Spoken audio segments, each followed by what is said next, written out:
The hard-hitting high rollers have arrived for Glory 23 Las Vegas. Tonight, the battle for the vacant welterweight world title is a contrast in styles, as kicking machine Raymond the Real Deal Daniels goes up against the brutal body attack of Nicky Holzken. The stakes are high, and these two great warriors are all in. In our co-main event, rising American star Xavier Vigny meets British Man Mountain Daniel Sam in an explosive heavyweight match set to light up the Nevada night sky. Plus, the always entertaining and unpredictable four-man tournament. Tonight, it's an all-American middleweight qualifier. The winner moving one step closer to a potential title fight with champion Artem Levin.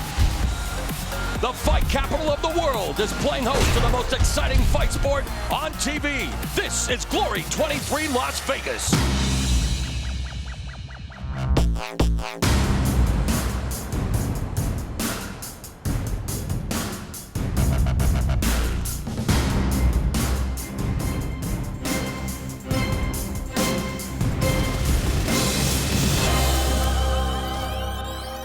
The lights on the Vegas Strip have never shined brighter. For the first time in its history, Glory Sports International brings the most exciting combat sport to the fight capital of the world for Glory 23 Las Vegas, Hard Rock Hotel and Casino. Are you ready for glory? We start with the highlights of a couple of close and competitive fights from this edition of the Glory Super Fight Series. First up, the lightweights with Georgia's Giga Chikadze facing Anvar Boynazarov of Uzbekistan making his Glory debut. Very competitive battle between Chikadze and his sophomore outing as a Glory fighter and the debuting Anvar Boynazarov. And we saw a veritable cornucopia of kicks from Chikadze in the first round, and then Boynazarov going to his Muay Thai with the knees, the front kicks knocking Chikadze off balance. Boynazarov putting together good combinations. And then, in the third round, they seemed to fade down the stretch with Boynazarov on the attack. Good counter from Chikadze. So in the end, it's up to the three judges chosen by the Nevada State Athletic Commission. They will decide who is victorious in what was a hotly contested Glory featherweight fight. Ladies and gentlemen, after 3 rounds, we go to the judges' scorecard. They give us a split decision. Judge Dave Moretti scores the bout 29-28 Chikadze. Judge Glenn Trowbridge scores the bout 29-28 Boynazarov. And Judge Camijo scores the bout 29-28 for your winner by split decision, Anvar Boynazarov. Then it was an all-American battle of middleweights making their Glory debut as 24-year-old Matt Baker took on 32-year-old Eric Heyman, who was 8 years his senior. So Baker with the edge in the stats as we give you another look at the events that transpired in this middleweight matchup between 24-year-old Matt the Butcher Baker and 32-year-old Edward Scissorhands Hyman. Nice uppercut by Baker.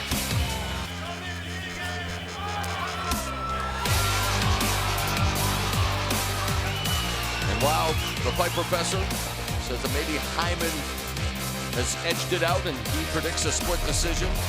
Gentlemen, after 3 rounds, we go to the judges' scorecard. All 3 judges, Camijo, Trowbridge, and Moretti, score them out the same way, 30-27. A unanimous decision for your winner, Matt Baker.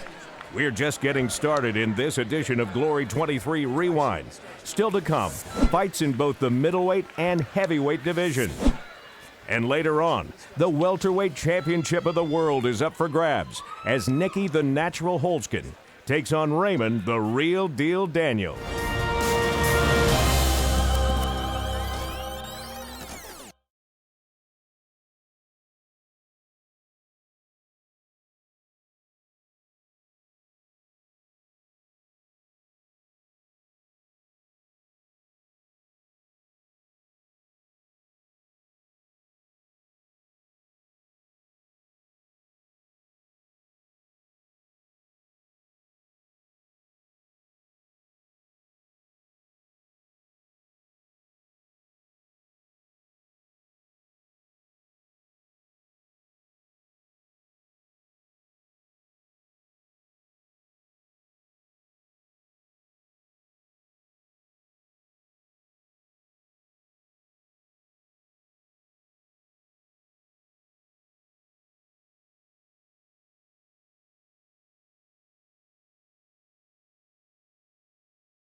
Up next is a battle of welterweights as number 8 ranked 28-year-old Myrtel Groenhart from the Netherlands takes on number 11 ranked 21-year-old Chad Sugden of the UK. The bell in round 2. I'd like to ask each of you a question. I'll start with you, Joe Valtellini. Adjustments Groenhart needs to make in round 2.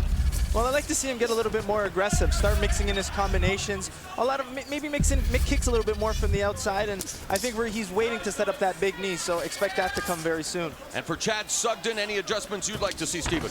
I think the same thing would be true because Sugden needs to get this fight into the pocket. He's got to be careful with the knee. Yep. But I think the overhand right, left uppercut may be in his toolbox in the near foreseeable future. More aggressive start for Groenhart, misses with the left hook. Walking down Sugden, Sugden backing up, looking to check that inside low kick by Groenhart. We had Groenhart basically taking the round by only 3 strikes. And that was the punch department, and he got it out by 1 kick. So Groenhart definitely got it, and these guys are starting to mix it up now. Yeah, showing their versatility, mixing up the punches, kicks, and knees. Jab from Groenhart. Sugden unable to navigate the distance, the real estate. What range against Groenhart? You want to close the distance fast, right, Joe? Yeah, you can see what Sudgen's trying to do here. He kind of draws you in, and then attacks with big hands. But he gets countered with a left. There you go. So he's trying to draw in Myrtle and then attack with big hands. And I think that's a good strategy because, again, he's respecting that big knee that Myrtle can throw at any time. Fight. Slight edge for Sugden. But, man, not a lot of strikes thrown through 2 rounds. And for Groenhart, he'd been having a hard time making weight. And for this fight, elected to return to welterweight. He intends to stay here. He told us he's chasing a rematch with current Glory welterweight champion Nicky Holzken. He still bitterly disputes the decision loss he suffered to Holzken back in 2010.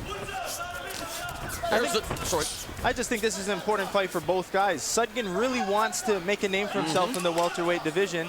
And Myrtle, you know, moving up to the welterweight, he wants to make a name here.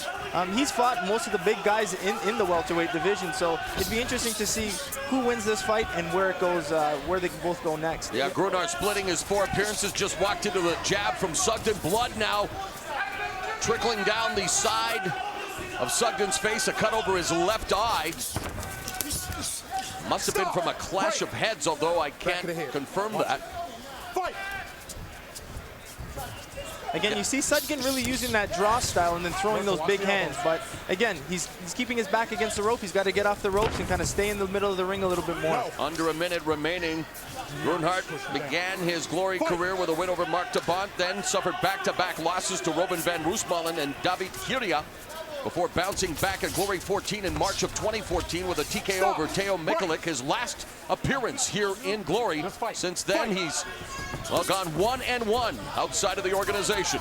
Push kick from Groenhart. I think Groenhart is definitely going to stay at welterweight because he's stronger at welterweight. One of the things that was zapping him was the weight cut. For lightweight. Time. If it were up to me, there would, well, Stay there. There wouldn't be weight cuts in fighting. I know it's about the advantage, Joe, but radical and drastic weight cuts are not healthy. No, it's definitely not. And the one thing, most fighters, the hardest part of their training camp is their diet and cutting down. Headbutt, I can't tell if the blood is from that or not. Accidental headbutt.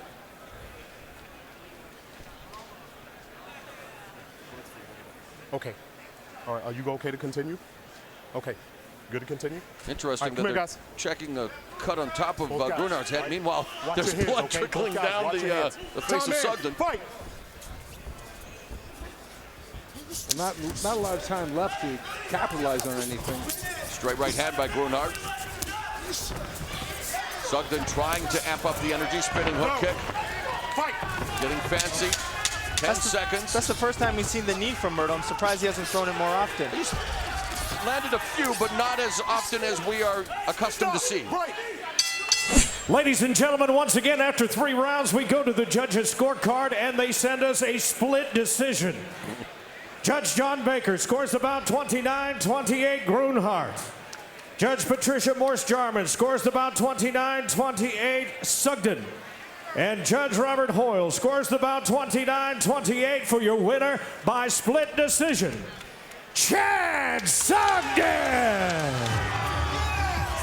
So in another close battle, Chad Sugden remains undefeated in glory at 2-0, while notching his 14th overall victory in 18 professional fights.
The Glory Superfight Series concluded with a clash of the Titans, with a combined weight of 630 pounds, 240 kilos.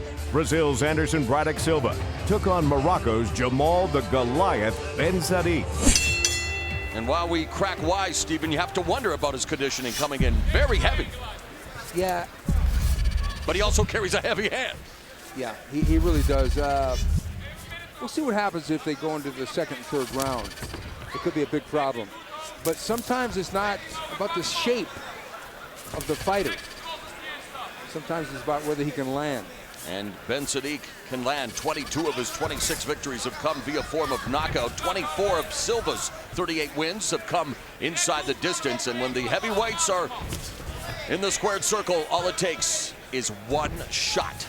Yeah, one thing I really like is some progress by Anderson Silva. Silva's using a lot of fakes. Prior to that, he didn't do that. He had that gunslinger style where you just stand right in front of the guy and try and counter everything he does. He's using the fakes to try and get Ben Sadiq to react, so he can set up that overhand right. And he just landed it right there. He used to train at the Team Nogueira facility in Rio de Janeiro, now with Pedro Rizzo. As we mentioned, has plans to get to California to train with Rafael Cordero. And of course, Cordero oversaw Murderer's Row at the Bondage Shooter Box Academy during the Pride Fighting Championships era. Yeah, that was a phenomenal era. I mean, dating all the way back to Jose Pele Landi, Vanderlei Silva, the Hua brothers, Murillo Ninja Hua, Shogun Hua, Chris Cyborg. And here's Silva putting it on Jamal Ben Sadiq. Ben Sadiq's coach told us that it was going to be Ben Sadiq putting it on Silva as we pass the midpoint of the opening round. Ben Sadiq, I don't want to say gun shy, but it seems like he's worried about getting countered here.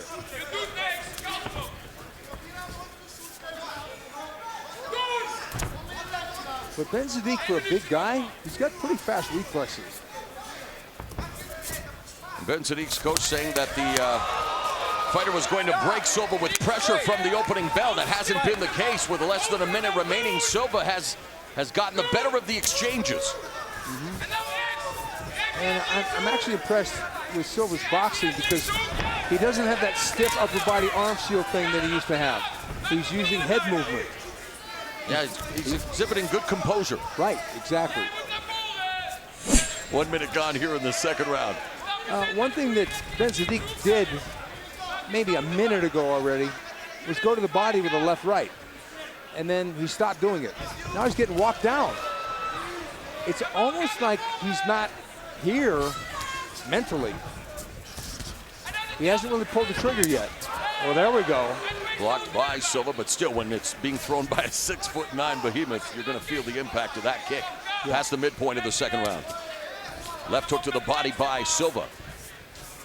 Yeah, I like the fact that Silva is throwing punches in combination.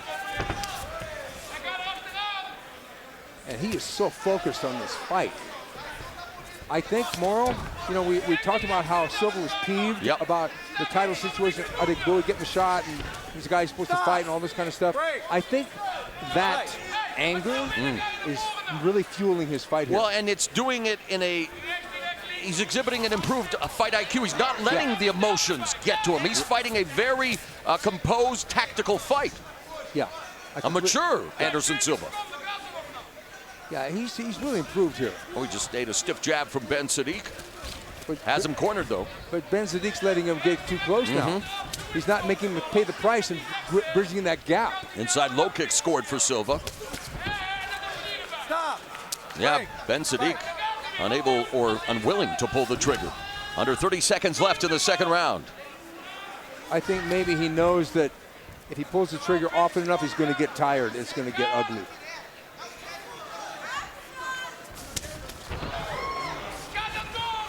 Final 10 seconds of the round. Anderson Silva in front of Jamal Ben Sadiq.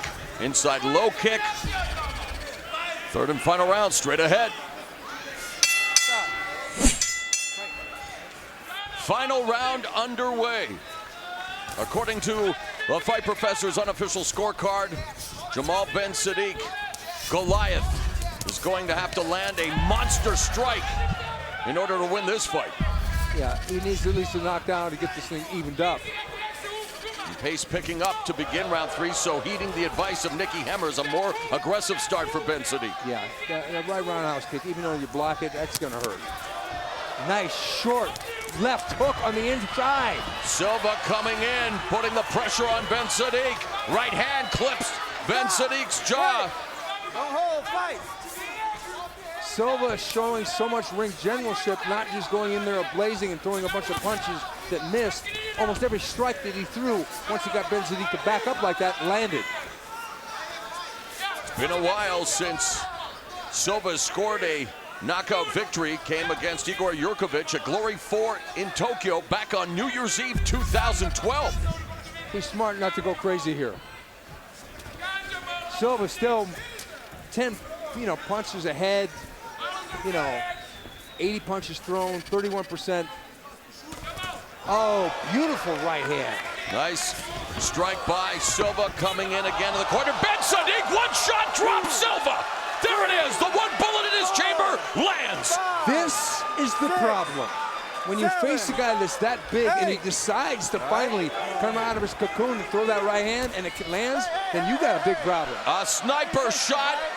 And then Ben Sadiq being admonished by referee Steve Mazzagatti. Ben Sadiq should go back to that straight right hand because I'm not seeing the head movement anymore from Silva. That head movement was the thing that avoided that punch. Now he's kind of gone back to his old ways. Floored Silva with the straight right hand. Under a minute now remaining in the fight. Silva's hurt. Silva on inline skates momentarily. Ben Sadiq needs to put on the pressure. Double jab, high kick. 45 seconds left in the fight. Can Silva survive? Ben Sadiq being economical, believe it or not. And Silva, that was ruled a slip by referee Mazzagatti, but Silva does not look good as he's being backed up by Ben Sadiq. The knee, the straight right.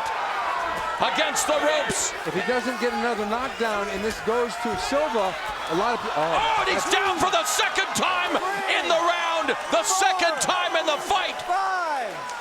reversal of fortune here in round 3 for Jamal Ben Sadiq. And wait a minute, Silva made it to his feet, and referee Mazzagatti didn't like what he saw. He stops the fight, and Jamal Ben Sadiq pulls one out late in round 3. Ladies and gentlemen, this bout comes to an end with an official time of 2 minutes and 55 seconds of that third and final round, when our referee Steve Mazzagatti waves it off. Your winner by technical knockout, Jamal Ben Sadiq. So 295-pound Jamal Ben Sadiq gets the knockout with seconds to go in the match. This was his 5th win in Glory and 3rd by knockout. There's more heavyweight action to come tonight, but up next, Glory 23 takes center stage and the All-American Middleweight Qualifying Tournament. Then later, it's all in as the vacant welterweight title is up for grabs as Nicky the Natural Holzken goes up against Raymond the Real Deal Daniels here in Las Vegas.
Welcome back to Las Vegas and Glory 23. It's now time for the middleweight qualifying tournament, where 4 fighters must win twice in one night.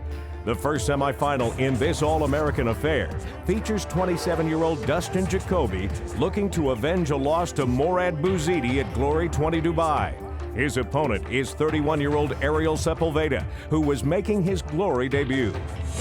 Ready? Dustin ready? Fight's on. Bell in round 1. And again, Steven, strategy an important factor, knowing that a win here only sets you up for another fight later tonight in order to move ahead and advance to the middleweight contender tourney and a possible shot at the championship. Yeah, the theory is you want to get in and out of there quickly and try and knock the guy out. But if the guy's a good fighter, then you're going to leave yourself open to get knocked out. Jacoby in the white gloves, Sepulveda in the black gloves. What I'm seeing right now already from Jacoby is that all the experiences he's had, wins or losses, he's becoming a better fighter, better ring savvy. He's starting to set up the low kick. There's the jab there. Everything's working in combination. Glory matchmaker Cor Hemmers told us that Jacoby was thrown in at the deep end after winning the Road to Glory tournament. He has faced a murderer's row, so this tournament is a chance for him to fight at a, quote, more reasonable level. Of course, Sepulveda would like to, make a smashing debut here in Glory. Sepulveda is probably going to end up making that smashing debut by brawling. Because to fight a technical fight, he just got rocked there. Just got rocked with a combination of punches by Jacoby. Working the jab, misses with the sweeping right hand, looking to close the distance. Sepulveda now fighting off the ropes. Coming up on the midpoint of the first round. Not wasting any time to go toe-to-toe. Smart move there by Dustin Jacoby to not use everything in the kitchen sink, but to back off a little bit, realizing that your opponent is not ready to go out. When Sepulveda was released by the Houston Astros organization, he became depressed, blew up to 260 pounds. It was fighting, kickboxing, that he took up to lose weight, but now hoping to make it a lucrative career. 4-1 coming into this fight tonight, but almost getting tagged with that chopping right hand from Dustin Jacoby. Dustin Jacoby is being first, and that's why he's winning the round so far. Jacoby, a mixed martial arts veteran who's competed in the UFC and a Bellator. There he slips. looking to snap a 4-fight losing streak, but again, Steven, it's amazing the stories that he's told us and how certain fights came about. Literally, just enough time to make it to the arena. You want the fight, Jacoby? Yeah, I'll fight. No post scenario. Yeah, that sounds good around the campfire sometimes if you get the win, but if you don't. You're right. Only so many chances. That's right. And now Sepulveda working the body with a left hook to the liver.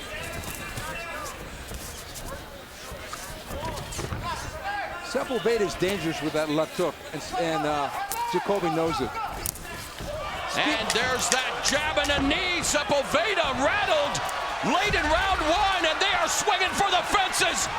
As the bell rings, Sepulveda goes down with his bell rung. You watched it as it happened. This bout comes to an end with an official time of 2 minutes, 59 seconds of that first round, and ends by way of knockout for your winner, who now advances to the tournament final, Dustin Jacoby. Determined as ever, Dustin Jacoby, with an onslaught to conclude round 1, ends this fight with a devastating knockout of Ariel Sepulveda. He now awaits the winner of the second semifinal.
In this semifinal, 27-year-old Casey Green took on 33-year-old Quinton O'Brien, who was also making his glory debut. The bell and round 1, the second semifinal matchup underway.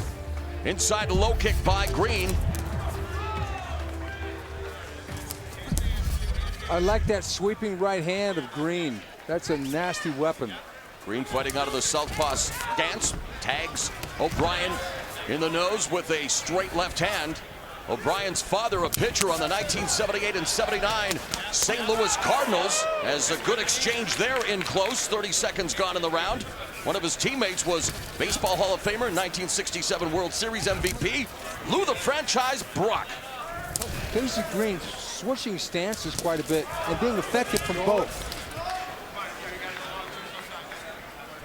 And as a Canadian, it's only fair that I mention that Lou Brock was the first batter in a Major League Baseball game in Canada. Jerry Park facing the Montreal Expos.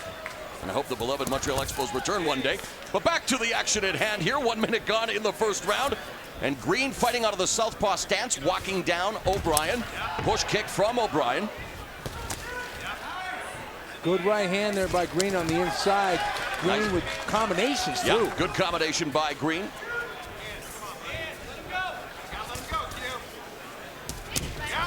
Green is also trained at Boss Wounds Elite MMA Gym in Westlake, California. Body kick, a liver kick there from Green, again fighting from the southpaw stance, so plenty of action there, and that was in the fruit basket where the plums are housed. Right here, stay right here. Under a minute left in the second round. Green's smart to set up almost everything behind that jab. And back to southpaw. Green really mixing it up. There's a knee from O'Brien, but then a counter right uppercut by Green. Green is just basically mauling and brawling O'Brien here.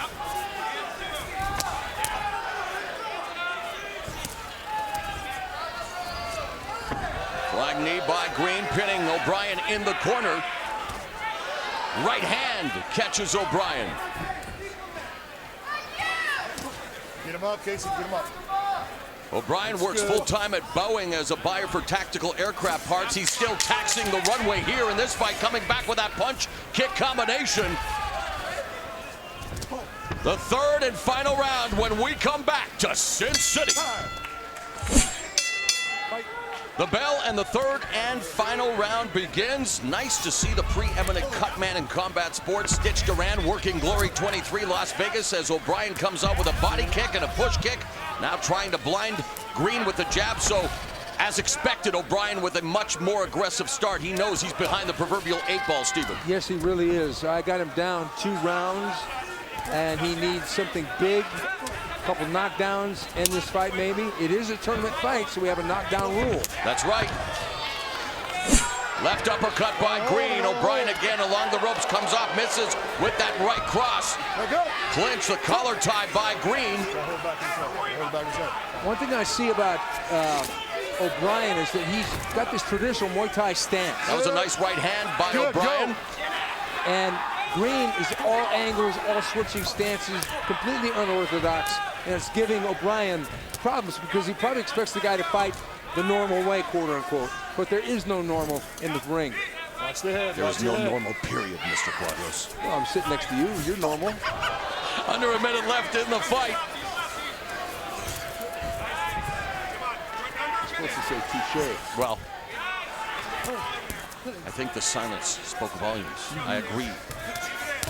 But the silence for O'Brien, he needs to really amp it up here if he wants to pull out the victory. Casey Green switching stances, mixing up his attack with punches and kicks, some knees, keeping O'Brien at range. There was a head kick from O'Brien, under 30 seconds left in the bout. Nothing on that head kick whatsoever. It was a slap, if anything. And that's the problem because O'Brien is faded here, and he doesn't have any pop left to get this thing, to win this fight. He's got to win by a knockout. Liver kick by Green. So Irish eyes should be smiling. The man with Irish pride tattooed on his chest with a good performance here tonight against Quinton O'Brien. Ladies and gentlemen, after 3 rounds, we go to the judges' scorecard. Judge Patricia Morse-Jarman scores the bout 29-28. Judges Robert Hoyle and John Baker score the bout 30-27, all for your winner by unanimous decision, who now takes his place in the tournament final, Casey Green.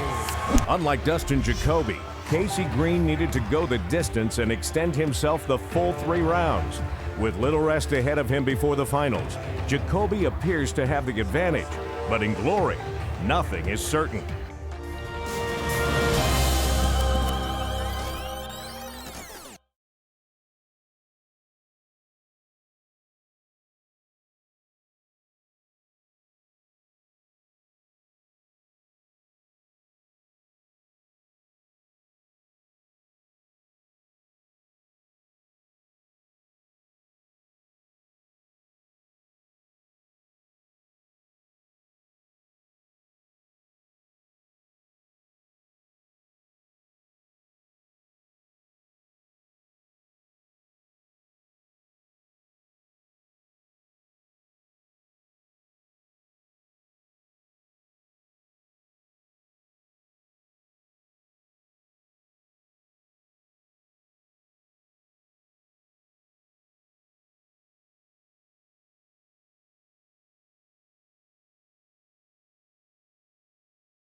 In our co-headline event of the evening, number 4 ranked undefeated in Glory and winner of the heavyweight contender tournament at Glory 21 San Diego, Xavier Vigny, took on the UK's Daniel Sam, who came in with an overall record of 26-11.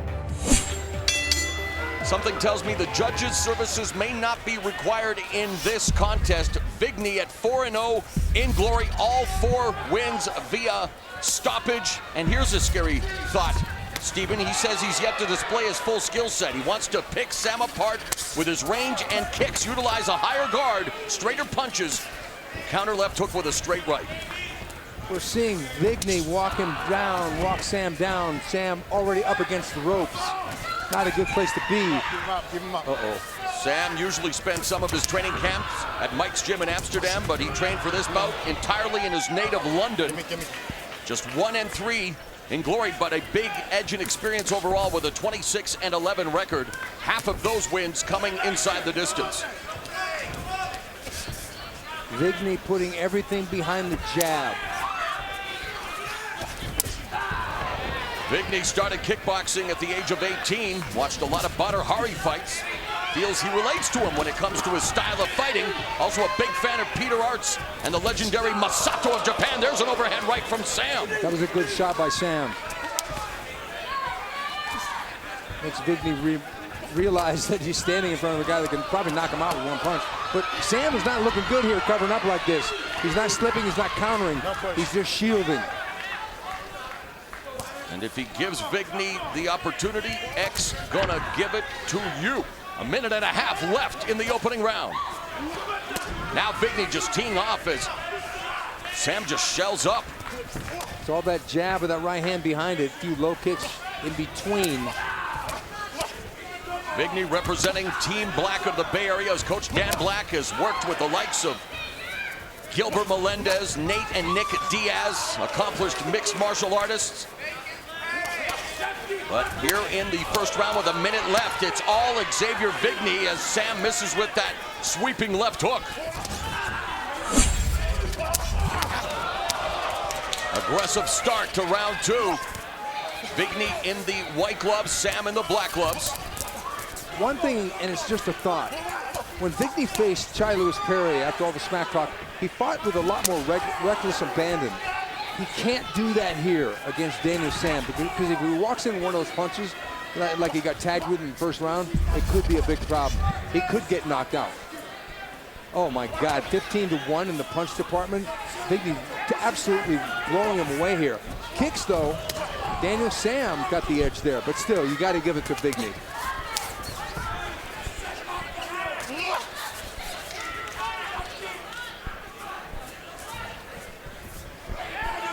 Vigny, a big proponent of using visualization techniques, also studies heavyweight boxing champion Vladimir Klitschko. And now teeing off on Sam, right hand to the side of his head. There's another right hand behind Sam's guard. 1 minute 45 left in the second. When a guy shields like that, a secondary plan might be throw a low kick, because this guy's expecting punches. So he's going to probably block a lot of those. There's the low kick. Yeah, Sam said that people were telling him that Vigny would be quicker with cleaner technique, but he said that isn't going to be the case at all. He's in great condition and feeling really good for this fight, really confident. Well, he's going to have to start to pull the trigger with more regularity.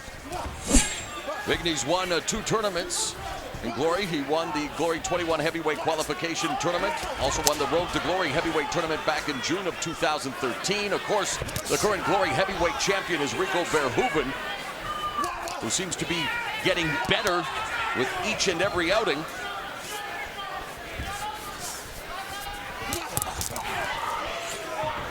Vigny a little conservative now compared to the early on, but I think that has to do with Sam. Sam came alive, especially with the low kicks. A little bit. I'm telling you, man, that low kick's gonna be a problem. Chopping away at the lead leg of Xavier Vigny. That's right. And he's already stepping on it gingerly. Stop. 1 minute left in the fight.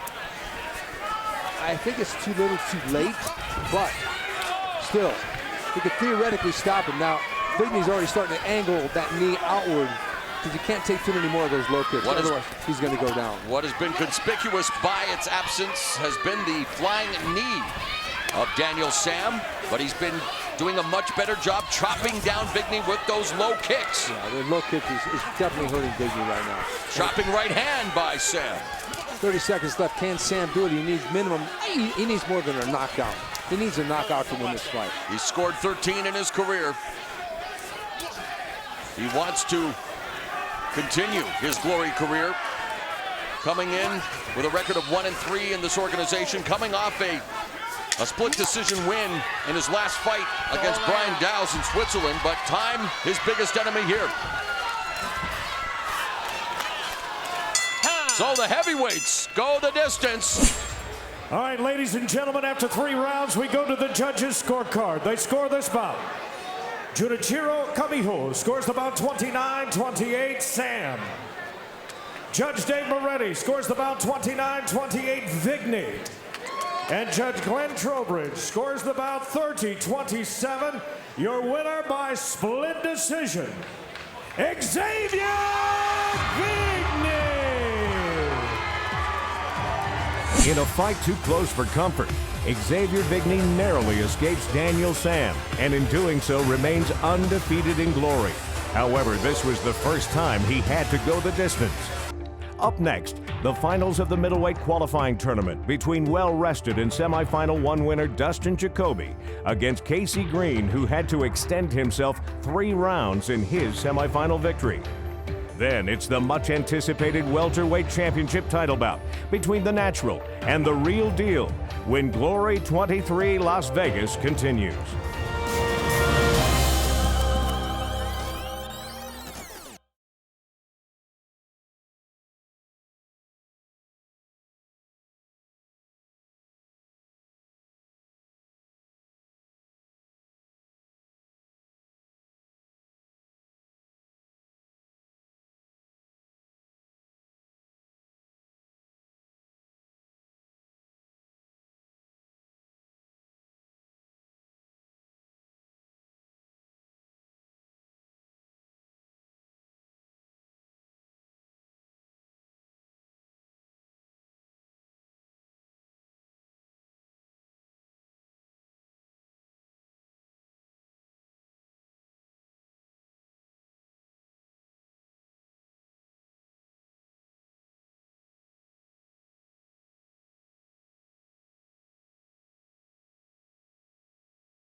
It's now time for the finals of the middleweight qualifying tournament between semifinal 1 winner Dustin Jacoby and Casey Green, winner of semifinal 2. The bell and round 1 middleweight qualification tournament final. Dustin Jacoby in the white gloves, Casey Green in the black gloves. Jacoby checking Green's kick. Green starting this fight as a orthodox fighter, back as he switches like he did against O'Brien, constantly trying to discombobulate his opponent. It's a great strategy. It really is. There's a left hook that connected on Jacoby's head. What do you look for early here, Stephen?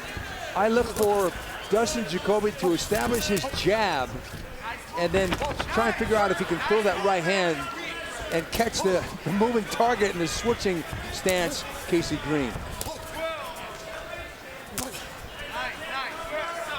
problem when the guy switches like this, especially if he does any spinning attacks like a back fist, is you can walk right into a spinning back fist, and that'll be lights out. So you have to be careful. 1 minute gone in the opening round. Green actually looks pretty fresh, considering the fact that he went 3 hard rounds in the opening match. Jacoby scores with a right hand through the guard. Spinning back kick to the midsection by Green. Straight left hand down the middle by Green. Attacking the body. One thing Green has to be careful of, if he switches to southpaw, with the right foot in front, he's got to be very, very careful of the right head kick from Dustin Jacoby. Jacoby going on Guys, the watch your attack. heads. Both guys, watch your heads. Fight! Hard jab by Green. So they're both trying to gauge what the other has left. After both competing earlier tonight, of course, Jacoby with a knee to the face. There's a jab, and Green on the ropes. That knee was, And he cut him. Look at that cut. Oh, that's from the knee, too. It was from Belfort and Eastman. Yeah, it was from the right side, though. And it was when Green switched to southpaw. I think that was the nastiest knee cut I've ever seen. Yeah, that one that was. Eastman suffered against Peter Belfort, but something that Green has to contend with here in round 1. Green is seeing red literally as blood now going into his eye. Yeah, that's going to be a problem, because that trickle down is going to go directly into his eye. Thank God it's not close to the eyebrow or the eyelid. It's further up on the forehead. Inside low kick by Green, but Jacoby hitting him upstairs. 15 seconds left in the first round. Good right hand by Jacoby. Another knee by Jacoby, left hook. You know what? He's in trouble. Jacoby all over Casey Green. That should be ruled a knockdown. That was a knockdown, because the ropes stopped him from going down. He would have gone down if the ropes weren't there. It's a good call by Mark Smith, our referee. Are you good? Walk towards me. Oh, boy. The bell in round 2 of this Glory middleweight qualification tournament final. The good news for Corey Green is that he had Stitch Duran working on that cut after the nasty knee to the forehead by Dustin Jacoby. The bad news for Corey Green is that, well, he didn't fare too well against Jacoby in that opening round. Yeah, Casey Green definitely ate a lot of shots in that round. Step back, step But back. that cut, oh man, that was so nasty. Jacoby basically kept his fundamentals there. And Green, a good shot by Green. Green with the switch stances left himself open for that big knee. Body kick by Jacoby, who's now fighting out of the southpaw stance. He's telling Green, hey, if you can do it, so can I. Back to orthodox. Green firing back, though, with that straight left hand from southpaw. Green in the black gloves, Jacoby in the white landing that left hand.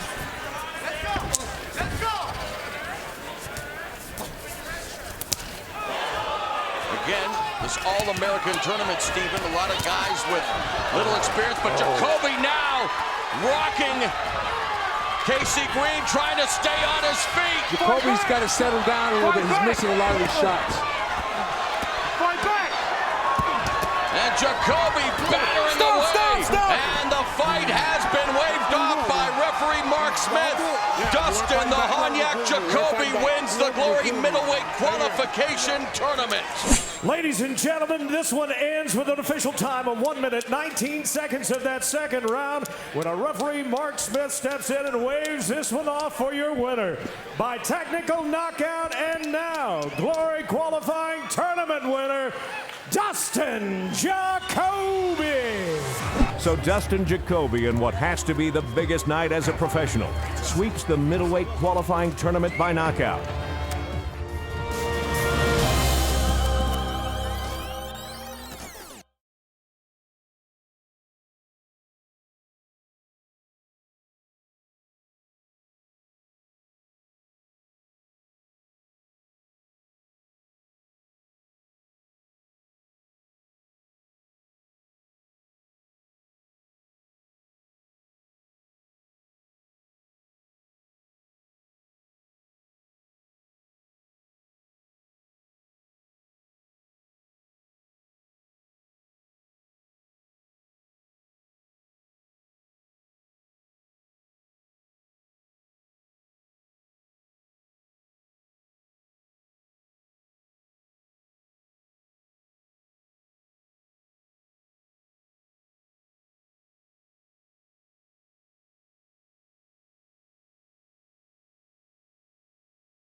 And now it's time to fill the vacant Glory World Welterweight belt. As #1 contender and undefeated in Glory at 8-0, the Netherlands' Nicky Holzken takes on #3 contender with an overall record of 27-2, the USA's Raymond Daniels. An electric atmosphere here at the joint of the Hard Rock Hotel and Casino in Las Vegas. Rematch, Raymond Daniels looking for vengeance against a man who believes he's the uncrowned Glory welterweight champion. He has an opportunity to bring the belt back to the Netherlands tonight. Nicky Holzken. The bell in round 1 scheduled for 5 3-minute rounds. We are joined by the former Glory welterweight champion Bazooka Joe Valtellini at ringside. Joe, what do you expect to see in round 1?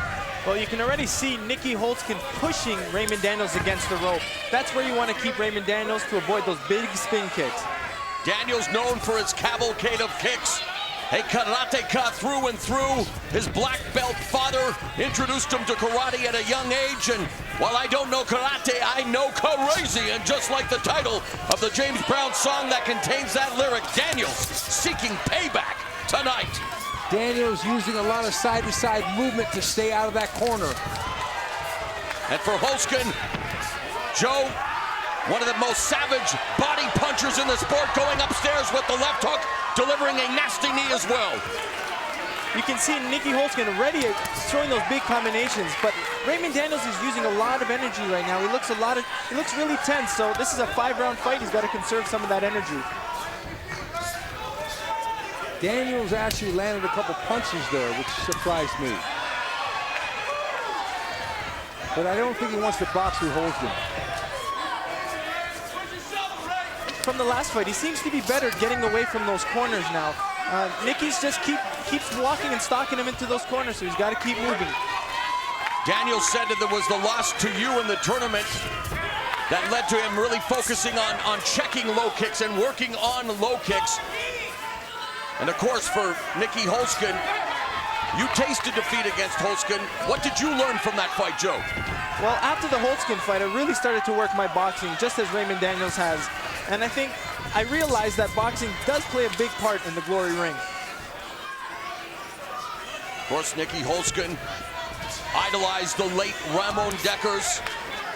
When he reached 22, he moved to Breda so he could train with Dekkers at the world-famous Golden Glory Gym. And like everyone else in the combat sports community, was deeply saddened by the sudden death of Dekkers in 2013 at just the age of 43. And I'm sure, should he prevail tonight, he'll be thinking of his fallen hero, Ramon Dekkers. One thing I'm noticing, there's a huge slowdown in the pace here. Daniels has relaxed, and he's standing more toe-to-toe with Holzken. Holzken isn't pressing forward because I think Daniels landed a couple of those pop shots, and it made Holzken think twice about just running in, trying to trap him on the ropes.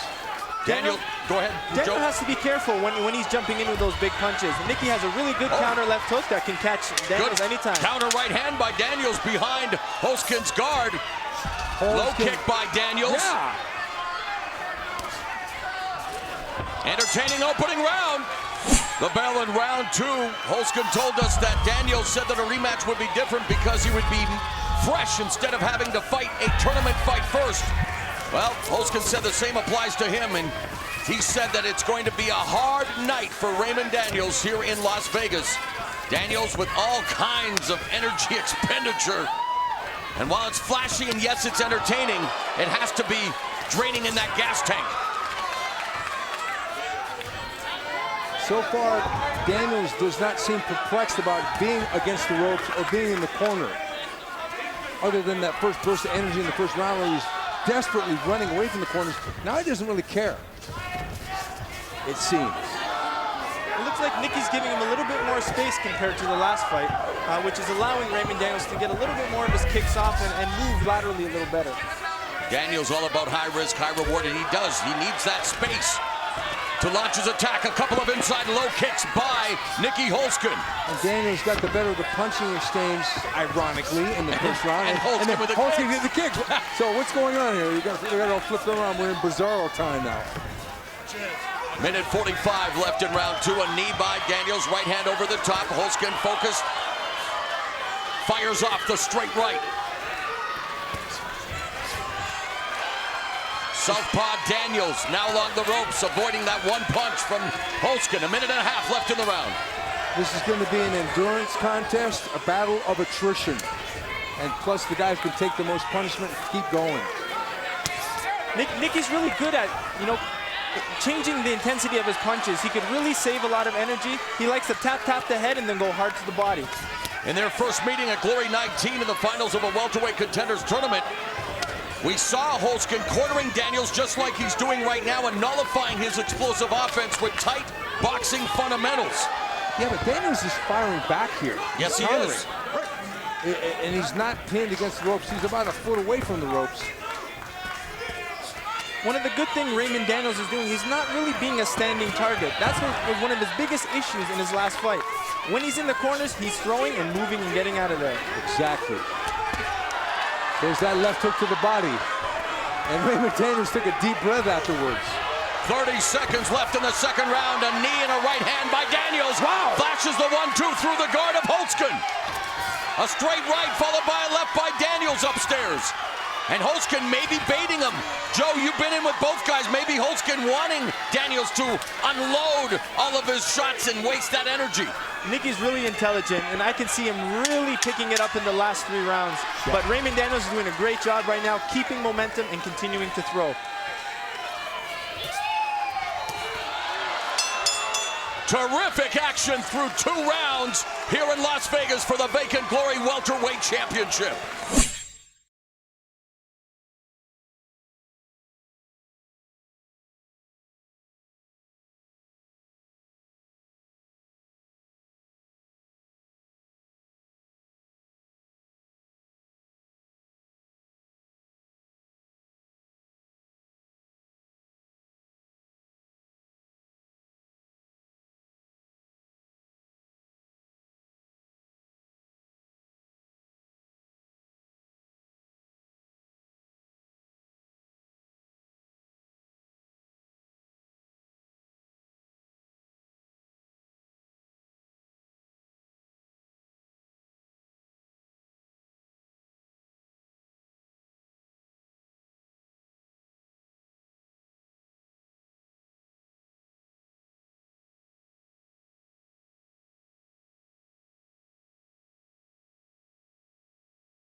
Good stuff through 2 rounds. Joe, how do you have it after the first 6 minutes of action? I have 2 rounds to 0 for Raymond Daniels. And why? He's throwing more, he's landing more, he's being more aggressive, and you see he's keeping his momentum. Very impressive thus far. Steven, do you concur? I have to be uncongressional and agree. Raymond Daniels needs to be careful with his guard after he's throwing his punches. Nicky has a really good counter left hook that Raymond Daniels should give a little bit more respect to. And fast hands by Raymond Daniels, but yet Holzken standing in front of him, missing with the right. Good counterattack by Daniels. The fade back by Raymond Daniels and the counterattack. I love it. If that takes quick reflexes. Floyd Mayweather. Muhammad Ali. Spinning back kick to the breadbasket by Daniels, but on the counter is Holzken. He hasn't been to the corner. Right hand, left hook by Holzken, then the knee up the middle. Raymond Daniels needs to get out of those corners. He's being that standing target again that he can't be. He was doing so good up until that last flurry. And he did that jump back kick in close. Left hook to the head by Holzken. And a right hand. Holzken is hitting him hard right now. It looks like Raymond Daniels is cut from that big knee in the corner. There is blood around the left eye of Raymond Daniels. And Holzken now targeting his body with the knee. Right hand pops Daniels' head back. Wow, look at the stats. Wow, man, he's right. Daniels, 27 landed against Holzken 12. What? The fight immediately waved off by referee Big John McCarthy. The cut. Due to the severe cut over the eye of Raymond Daniels. That's a nasty gash. Yeah, I mean, you got it. I mean, that's the third eye, and we don't mean yoga. No. I mean, that cut would not heal up. Wow. You don't want to see a fight like this end this way, but it's the nature of the beast, and Nicky Holzken draws blood, but more importantly, he becomes the Glory welterweight champion. Your winner, and now Glory welterweight champion of the world, Nikki Holzken. So Nikki Holzken, with a devastating knee to the eye, claims the vacated welterweight championship belt. Holzken now goes to 9-0 in Glory, having defeated Raymond Daniels for the second time in 2015. Tonight featured the best that Glory has to offer, showcasing 4 different weight classes, contrasting styles, close contests, and knockout blows. And just like Las Vegas, it was all or nothing tonight at Glory 23.